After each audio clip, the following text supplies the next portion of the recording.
Hello and welcome to the 8th episode of the SAFR Podcast. My name is Arvinder Singh Lally. I'm your host. Today I'm joined by Celestine.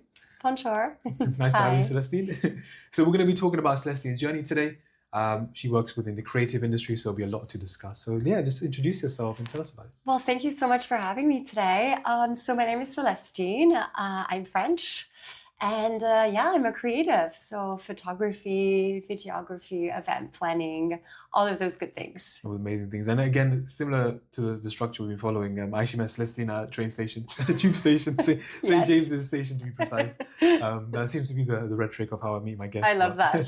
It's a spontaneous conversation. Absolutely. But I met you in the fashion that you were taking photos. You're doing photography, street photography, right? I am. I love doing street photography. I feel like it's one of the best forms of art to just take things as they are and not really overthink it. I really like that type of photography. Brilliant, amazing. So we're going to talk about your journey from childhood all the way to what got you into the industry. So let's talk about, when you were younger, what was the inspiration for the industry? So the inspiration for photography itself came a little bit later. So my grandfather had many cameras and took a lot of pictures while we were having dinner, having lunch or whatnot. And so I've always seen him having a camera. So obviously as a little girl, you're always looking up to your grandfather, your father or whatnot. So it was really part of the ambiance to have a camera. Wherever we went. My mom was taking photography classes at some point as well. It was always in a way part of our household to have a camera or to buy disposable cameras, everything like that. So from an early age, I was curious, I'd have to say, but I chose photography as a profession much later. I was about 19 when I decided that's what I was going to do. So It took a while. Yeah. And what made you sort of take that decision to pursue it further? Was it the passion? Was it? I was passionate, that's for sure. That's for sure. It wasn't initially what I had wanted for myself to be a creative, to be quite honest. First of all, because in the late 80s, early 90s, your parents would tell you, you won't be an artist, it's too difficult, you're going to starve. It was kind of like that era. Today you can become famous very quickly or whatnot, but in that time it was almost an unreachable dream in a sense. So I wanted to do literature, become a reporter. I was just not good enough in school, honestly. After a while, I just told myself, maybe photography is actually the way to go. And I went to photography school and the rest is history. Amazing. And that was after the age of 19. That's when you started photography? Yes, when I went to school for it. I've been taking photo for a long time. When I actually decided this is what I'm going to study, I was 19 when I started school, yes. Amazing. And how's it been so far in terms of the evolution of, especially with social media, how you can display your portfolio. So tell us about that. It's true, it's very tricky in the sense of nowadays, everyone's kind of a photographer, right? Our phones are so high tech. They're even better than my 10-year-old camera at this point. So it's true that it was a little bit tricky with all that social media and everyone being a photographer, and selfies as well really changed the game since everyone could take their own photos. And it's true that with social media, you have to be constantly creating, and when you're a photographer, it's kind of, in my opinion, it's kind of not counterproductive, but it doesn't go with the photography. Photography, it's a feeling. You do it when you want, when you feel it, and having that pressure to post on social media and to always be relevant, it does take a lot of energy. And the world has shifted for sure for photographers. Yeah. I've noticed some of the work that you've done is on tubes. Yes. Like it's just random photographs of people just sitting and just basically living. Absolutely. I'm fascinated by that. I'm also fascinated by the fact that taking photos in the underground like I do in France, in Paris specifically, would probably be close to impossible. It's just the English culture as well that makes it possible, because most of the time it's not part of the culture to say, don't take my picture. In France, people would have been like, don't take my picture. But I love it here because people, are in their bubbles and whilst they're in their bubbles, I get to photograph them, and I love it. Do you think there's a massive cultural difference when it comes to photography in different countries? Absolutely. Absolutely. I think people don't react the same way to having a camera in your face. You know, street photography is so different wherever you go. Absolutely. Yeah. I 100% fully think that you can't do the same street photography in every country as you could. Yeah, for sure. Would that also be more specific to a location as well? Like in London? Would it be different to Birmingham or I'm different not cities? sure. Have you done photography up in different cities? I've done photography mostly in London. I haven't actually traveled so much in the UK, but yes, I've done street photography in France, in Canada, Luxembourg, the United States, or whenever I travel on vacation. Yeah. Yeah. Yeah. And what's been your favorite one so far? My favorite to photograph, actually, it's a tricky one. Greece is beautiful because of the colors, but actually London is very interesting place to photograph, I have to say, actually. Yeah. I feel like it's bringing out a lot of my creative side because people here, they're unapologetically themselves, and I like that. When it comes to creative itself, and when we're focusing on photography, but when it comes to other things as a whole, what would those be? How so? As in, we talked a lot about photography, but I know you do a lot of different things. Yes, like I event do. planning and all sorts. The thing is, as a street photographer, as a photographer in general, unless you're in an agency, can be very lonely. You know, you're by yourself photographing, you're by yourself editing after, you know, for a long time, and then you post it or you send it out to clients and you sort of wait for a reaction. Do you know what I mean? So it's a bit of a solitary game, and I'm not one who, I actually don't deal very well with solitude, to be quite honest. So I feel like that's why I love event planning, because you're part of the whole process of creating something, which is for me a lot like photography, actually. You have something in your head, you sort of plan it, and you know what you want to get out of it, and you just wait for the magic to happen. And the collaboration and working with so many different people as an event planner, that's very exciting. I love that. Yeah. And other bits of creative work that you've done as well? So we had talked about it as well when I was hosting a creative photo shoot, a collective photo shoot every month, where a bunch of photographers would come together, a bunch of models, and we would do a creative shoot. So I really liked that as well. So now the project is over, but it's a lot of creative direction and figuring out how to work together. It was really interesting. There's so much to do. I'm just still figuring out where I want to go. Yeah. How do you get people from different, sort of when it comes to creativity, you've got people from loads of different ideas. How do you kind of boil it down to not just one, but, you know, creating that sort of piece with them? Oh, that's the tricky part. That's a very tricky part. I feel like when you bring a lot of creatives in the same space, anyways, it's bound to be explosive, right? But yeah, I feel like it's all about everyone being able to have their own voices, but I feel like you still have to have a big ego to be a good artist. Put too many egos in the same room together and you're bound to have a lot of explosive happening. But yeah. This episode of the SAFR Podcast is sponsored by Coupon King. Coupon King, having recently launched, is a platform where you can easily find working discount codes for your favorite web shops. It's as simple as going onto the website, searching your favorite brand, clicking onto the icon, and copying the code. All links will be available in the description below. And how do you sort of navigate that from your own personal experience? Is it something that's like the biggest ego wins, or is it more of a consensus approach? I think it's either the biggest ego wins, or it's about who's willing to make not sacrifices, but meet people in the middle. Do you know what I mean? And it's about really channeling everyone's creative differences and making it into something, amazing.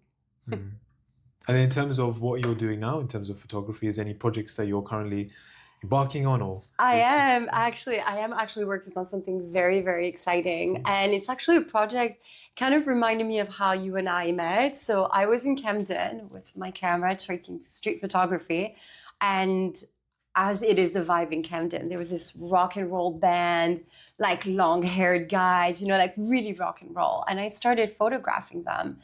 And it so happens that they really liked my photos. So we got in contact, and they do a lot of shows, and their girlfriends do burlesque. So I'm actually going to be following these rock and roll groups and these burlesque showgirls in the backstage of how they get ready for their very rock and roll burlesque shows. So sort of going to be the backstage undercover of this whole world that's actually the rock and roll presence that's within London, the music industry, like, the raw Amy Winehouse vibes, for me, that's London. Yeah. So I'm very excited to work on that.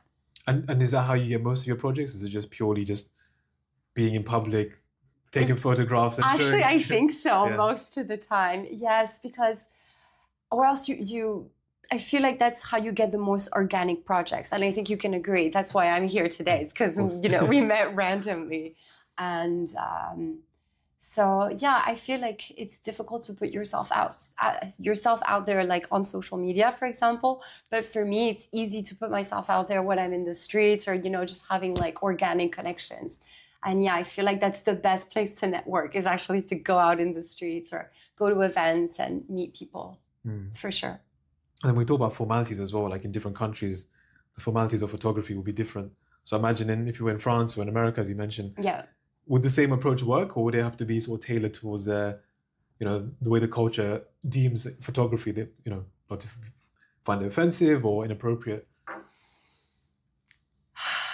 I think it's a tricky question in the sense of, I think also really depends on the people. Like there are some days where I'll photograph some people here in London and it's gonna be actually mostly tourists, so everyone has a very different reaction. But I feel like here it's very authentic in the sense of here I have a feeling like people, they sort of pretend they don't see each other. So they'll see a photographer, but they don't want to ruffle any feathers. So they're just going to sort of, and that's where I get that really intimate kind of photo.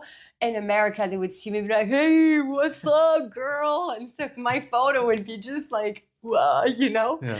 And in France, it could be a little bit of a middle finger action going on, or so it's true that here the street photography is very interesting in that sense of people will really pretend that they don't see you, which is magical because that's what you want as a street photographer. Kind of don't want people to notice you and then be able to get that shot. So it's very interesting here than in other countries for sure. It's very much the candid approach. So Yes. You want to, even if we do see the camera, just pretend you don't see it. Yeah, exactly. It's the English way. It's for me, my interpretation of it is that it's just the culture of not necessarily speaking up. So you get to get these really intimate shots because I do photograph people whilst they're sitting on their journey home or going to work, which is the worst time you want to be photographed, right? I wouldn't want to be photographed whilst I'm on my phone in the underground or daydreaming, but that's part of it. And I think that's why this project can exist. It's because I'm in London. Yeah, that's what's interesting as well. Have you ever faced backlash from Of doing course. that? Yeah. Of course. So it can be the person itself that I'm photographing that's going to look at me in a certain way or block his or her face. So to send me a message that I understand. But there's also, actually, it's very interesting. It's mostly third parties. So like someone who will see me and be like, why are you doing this? Why not? First of all, why not? But yeah, you can. And obviously, if I see the person that I'm photographing that's unhappy, obviously, first split second, I have to say, it doesn't make me happy. But if the shot is good, I'm done with that. The guilt will go very quickly if I have the good shot, to be honest, because that's just how it is. But yeah, you do get some backlash. You do. But it's a whole genre. I'm not gonna, I'm not gonna justify it. I'm curious, do the people know they're being photographed? As in like with the tube, because it's constantly on the move. You take a photo, they might notice you've taken a photo, Yes, but they might not. They might not. A lot Yeah. of people don't even notice me. Oh, wow. They don't. No, but what's interesting also in my photos, if you can see the photos from the underground, what's compelling to watch is that most people are watching their phones, have their nose down on their phones. So a lot of my photos is actually what you see. That's also what I'm trying to show. Like we're not even looking around anymore. Everyone's in their phones. It's kind of nice to see someone just sort of either daydreaming or most of the time an elderly person who will read a book is actually most of the time more elderly or younger people. But yeah, it's very interesting. I love that project. Do you have a preference for whether they're on the phones or whether they're reading their books or newsletters? I like the nostalgia when I see someone reading a book, actually. Can you imagine how it's a nostalgia? Like a real physical book, not a Kindle or whatnot. I actually kind of like that. But I also, there's a couple of pictures that I take, and there's this sort of sub-series that I do is when I photograph someone, they're like on their phone or doll, and then they see me and all of a sudden they smile. And I love that sort of before and after. Some people will actually... it takes them out of, I don't know, whatever funk we're in, where we're like addicted to our screens. Yeah. And then all of a sudden someone will feel a presence and they look up and they smile. And that makes my day also. Yeah. I think that's a common sort of theme when it comes to photography. Like even whether it's done with, without their permission or whatever, just in a sense, when you see a camera, you kind of automatically have that sort of smile about you. You forget about what's going on. It's like, oh, it's a camera. Let me, Yeah, look exactly. Exactly. Like, exactly. But that's what I like. It brings us out of something in a way. Or also, you can see it on someone's face when they don't feel good about themselves. Or maybe it's my sensitivity, maybe as a photographer, and I can feel it sometimes, even through that distance, even through the crowd and the noise. And actually, that's what will draw me in, almost like a sadness in a way. Yeah. Or an overconfidence. And seeing someone who has this sort of sadness, or you can feel that they're unhappy, or I don't know, there's a feeling. And in those moments, I actually sort of want to be noticed, because I want them to notice me noticing them, if that makes sense. Yeah. Yeah. Amazing. So just touching back on your journey, so you went to art school, did that for a couple of years, and then what was the sort of next steps after that? Well, the next step after I got my diploma is figuring out how to be a freelancer, things they don't teach you in school, weirdly, at least not at that time. So I had my diploma in hand, but yeah, it was like, what am I going to do with this now? So yeah, it was very tricky to actually find jobs. And to be quite honest, I just met a guy. He was a videographer, I was a photographer, and we just worked together for a couple of years. So I kind of just got lucky into meeting the right person, and then just, did that as a freelancer. But very quickly, I did realize that it's very difficult to work on your own. And as I said, I'm not that much of a solitary person. So I did always chase other endeavors. Yeah, like events. Of course, yeah. And have you done videography as well before? I have. So actually, my brother does videography. So it's a family affair for this one. So yes, my brother does videography and post-production. So yeah, I kind of learned with him, actually. He showed me a trick or two. And how different? I mean, obviously they're quite different in the way the technical things about it. But is there a different process that you follow when it comes to creativity with video and photos? Yeah, for sure. I just, in my opinion, or how I work, I feel like you cannot be as candid in video that you can be in photo. But that's just my experience. Maybe you can, you can maybe just be in the streets and video and take videos. But I don't know. It's not the same feeling. I don't have that feeling. There's this sort of a distance where I feel like I'm looking through my screen only. as where I'm photographing, I feel something. It's very different. It's just a feeling at the end of the day. Yeah. I'm guessing your preference obviously is it's photography for sure. I'll let the videography to my brother. I'll stick with photography. But yeah, it's something I would love to explore. For sure. I think I have the technicality to be able to do it once you understand the camera, but it's more about the feeling that I don't yet have. Yeah. And then you recently worked with Sony as well on a project. Yes, it was really, really, really fun. So it was a Halloween project. So Sony, they do a lot of interesting partnerships actually with so many different events, and you get to test out their cameras and everything. So that's obviously very, very cool. And what I really liked about the event with Sony is that they actually took the concept of what I was doing, the collaborative photo shoots. So where there was like 300 photographers in one space. It was crazy. So yeah, that was really, really fun. I can imagine the networking there was a lot. There was a lot of Yeah. networking to do. A lot of business cards were exchanged. Yes, it was very fun. Amazing.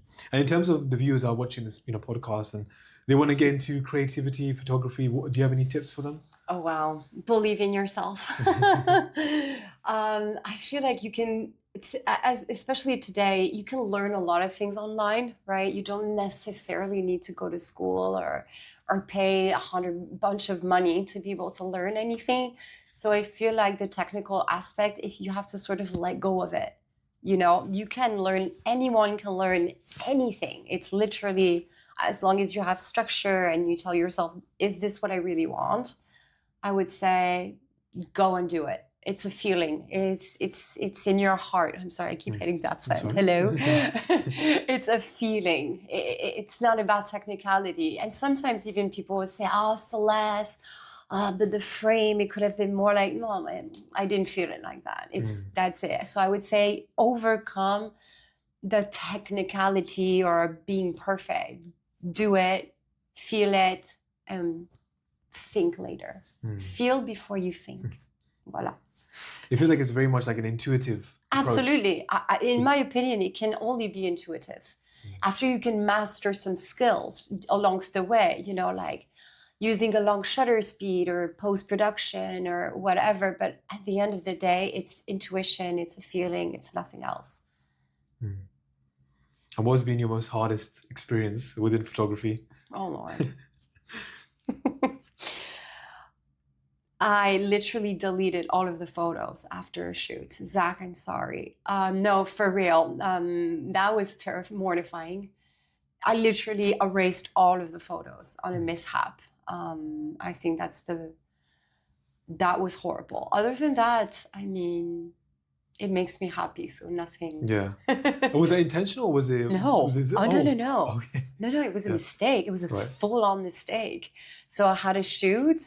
What was the shoot about? So it was actually backstage kind of photos. I really like doing backstage photos since I like candid shots, right? So everyone's doing their thing.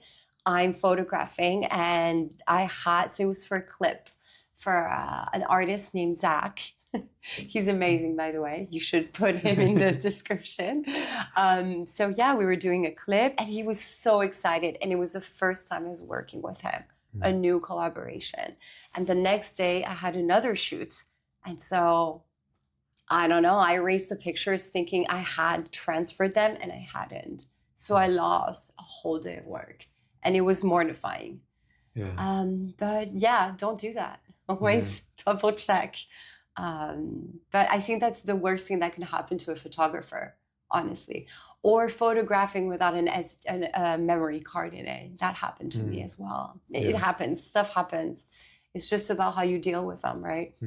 So it's more of a technical issue rather than photography itself. Yes. You've always had a great experience taking photos and working on projects. I have. Yeah, honestly, I have. I think do you know what? The worst things that actually do happen, whether it's other than the technical aspects I was talking about, and when it's just self-doubt. If you don't trust yourself, you can't get a good photo, because it's art. So you need to feel it. So if you're in a bad headspace or if you doubt yourself, the photos, they can be messed up and you can have angry clients. It happens. Yeah. Self-doubt in the sense of when you're actually taking the photo, or Yes. your belief in what you're actually taking photo of? No, the belief in yourself when you're taking the photo. So like if something goes wrong with the light or and the way that you can start doubting yourself because you're not getting the result that you want and you don't know how to get it. And the model's like waiting for you to get it as well. You know what I mean? Like at the end of the day, when you're photographing someone, you can't be like, yeah, but you weren't giving it your all. You still have to get that shot as the photographer. So it's also about really overcoming your fears sometimes of being scared you're not going to do a good job. There's no do-overs. You can't come back tomorrow. If you have a desk job, I don't know, you had a briefing, you didn't have time, you come back tomorrow, you come in early, you do your briefing. Photography, well, you're done.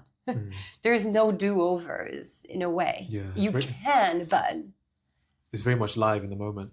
Absolutely. And if you miss it, you kind of miss it. Exactly. It's over. And when you're lacking self-confidence like I do, and so you're constantly sort of scared. Even if I know I did a good job, I will come home, and until I have all of those photos uploaded on my Lightroom and I can see that I have the 10 or 20 or 30 that I need, I will be in full panic mode.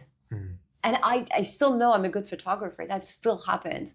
That's why self-doubt as an artist, I think it's when you stop not doubting yourself, are you really an artist? You know what I mean? I think you need to struggle. You need to have that pain in a way. You see what I mean? And what are some tips you'd give to people that have that sort of barrier when it comes to self-doubt? Not just in creative, just like just general things. I think I wish I knew. You guys tell me in the comments below. I mean, honestly, I feel like it's a work in progress. I'm 38, so I'm still figuring it out. I feel like it's just every time take a little bit of anything that's good and remind yourself. I'm not going to go into like do corny affirmations or whatnot. But I mean, you can. It's great. It's not corny at all. I feel it's just about like, I don't know, sometimes when I go on a shoot and I'm scared, I'm like, Celeste, remember last time how you thought you sucked and you were great? It's the same thing. So it's sort of bringing myself back to a moment where I felt secure. Or just picture yourself on the beach. I don't know. But in my opinion, it's bringing myself back to a place where I was proud of my work and knowing that if I could do that day, I'm good. I've done it. Been there, done that. Yeah, that's what I would say. Absolutely. Funny you say that. We actually had a moment like this on the podcast. It was episode 5 and the light blew out halfway through. Oh, no. So, and then we were kind of debating amongst ourselves, like, should we continue? We just went ahead with it because we were just enjoying the vibes. Exactly. No, but I like that, and it makes it real as well. It's a real conversation. So yeah, lights go out and this and that.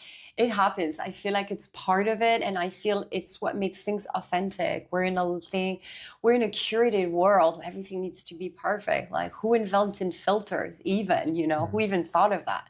We're in this era where we're filtering, we're putting so much barriers to hide ourselves in a way. And I feel like authenticity is needed. So let that light break and just power through. And that's very much what we're trying to do with the podcast. I love it. Free-flowing conversation. It's perfect. I really like the concept and the flow of it. It's interesting. Yeah, brilliant. In terms of yourself and future projects when it comes to creativity, is there anything you're looking forward to or anything you plan? I mean, I'm very much looking for the project, following those that rock and roll band called Rusty Halo and the Showgirls. It's going to be like months of shoots. So I'm very much excited to work on that and discover this whole underworld, that's very interesting. And again, I think I can only find in London. Do you know what I mean? Because I know myself, I'll move in a year, in a 2 or 3. I'll move to another country as I do. So I just want to take advantage of that. But yes, that's going to be a fun one to look out for. And because location seems to be a massive theme in our conversation.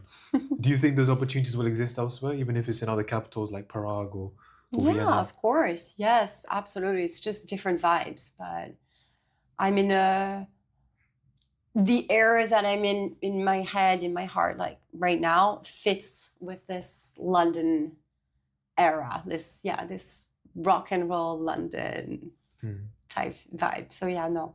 For now, I'm just looking forward to my burlesque photos. Yeah.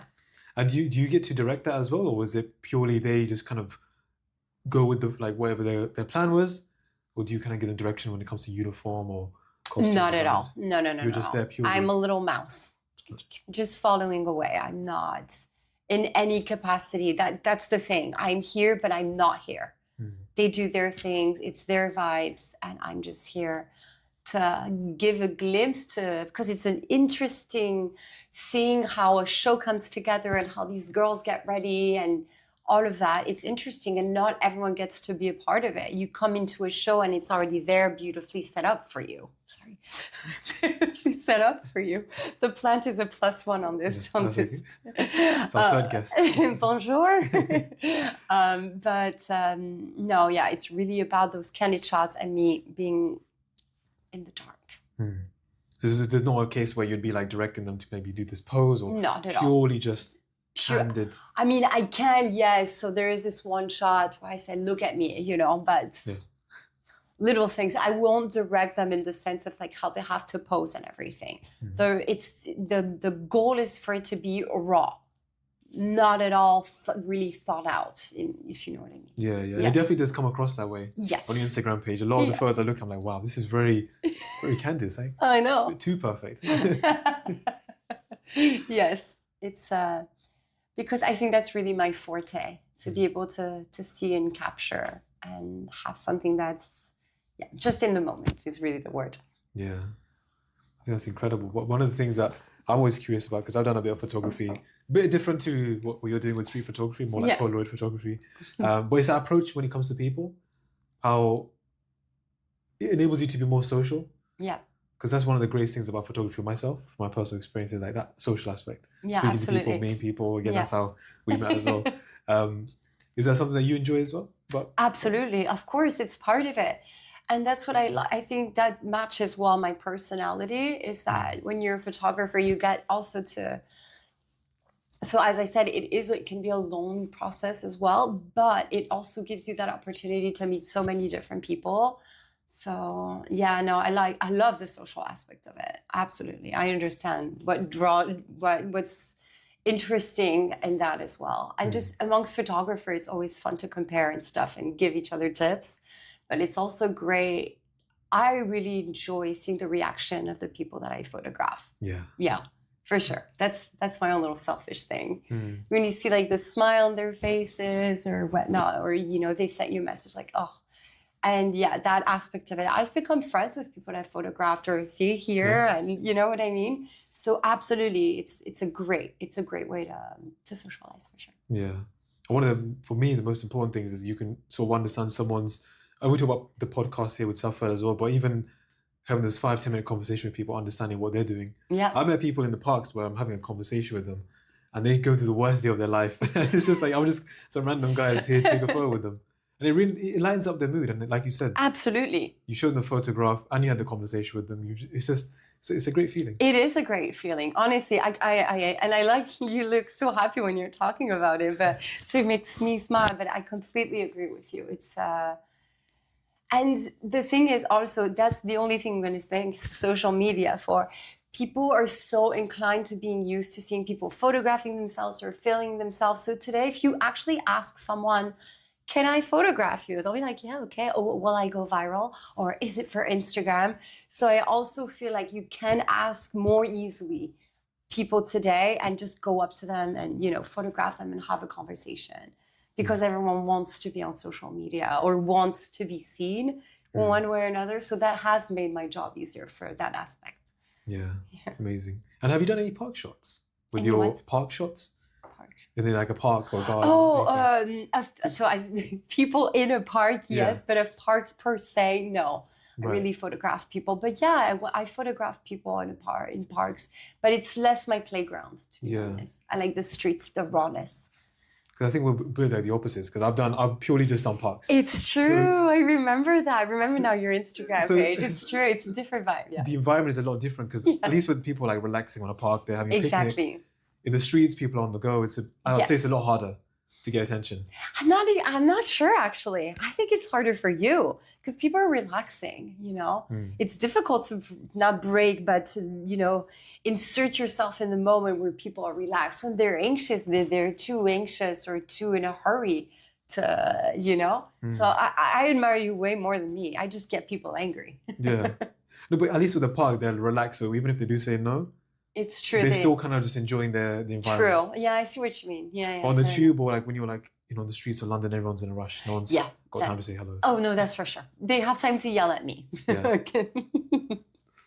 Amazing. Well, yeah, thank you so much for coming on the podcast. Of course. Thank you so much. Pleasure to have you. And it was. Look forward to seeing more of your portfolio in the future. You will. Don't worry. Brilliant. Thank you so much. Merci beaucoup.